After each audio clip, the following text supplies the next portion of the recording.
Kidlat News Updates. Mga balita ngayon, mga dating rebelde sumuko sa Cagayan. PCG Station Commander binaril sa Zamboanga, Sibugay. 30.4 million pesos na marijuana sinunog sa Kalinga at Benguet.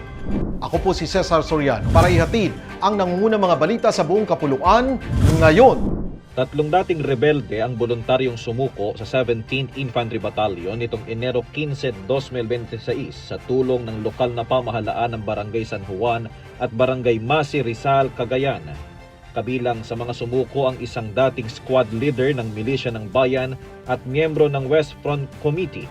Nais nilang ipakita ang tiwala at panibagong pag-asa sa 17th IB sa pamamagitan ng pagsuko ng kanilang mga armas at pampasabog. Ayon sa 17th IB, ang tagumpay na ito ay bunga ng matibay na pakikipagtulungan ng militar, reservist forces at mga barangay officials na nagpapatunay na ang pagkakaisa at tiwala ay susi sa kapayapaan at kaayusan. Isang Philippine Coast Guard officer ang pinaslang sa isang ambush nitong Enero 15, 2026 sa National Highway Barangay Veterans Village Poblacion Ipil, Zamboanga, Sibugay. Kinilala ang biktima bilang si Lieutenant Junior Grade Glenick S. Tang, Station Commander ng PCG Ipil Substation.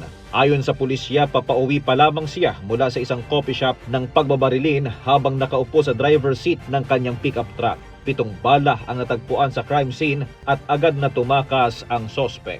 Patuloy ang investigasyon at malawakang manhunt upang matukoy ang motibo at madakip ang gunman.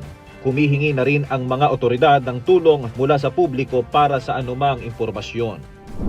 Nasa 30,464,000 pesos ang halaga ng marijuana na sinunog ng pulisya nitong Enero 13, 2026 sa serye ng eradication operations sa dalawang lalawigan.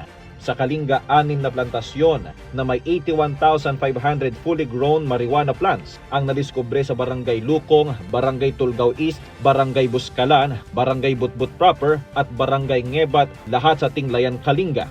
Samantala, sa Benguet, 23 plantasyon na may 61,570 fully grown marijuana plant, 1,250 seedlings at 15,000 grams ng dried marijuana leaves ang natagpuan sa Barangay Takadang at Barangay Poblacion, Kibungan at Barangay Sagubo, Kapangan, Benguet. Agad na sinunog ng mga operatiba ang lahat ng marijuana plants habang patuloy ang investigasyon upang matukoy ang iba pang posibleng taniman at mga individual na sangkot sa iligal na pagtatanim. Para sa Kidlat News Channel, ito si JP Adaw, nag-uulat. Ako po si Cesar Soriano, kasama nyo sa bawat pagputo ng balita.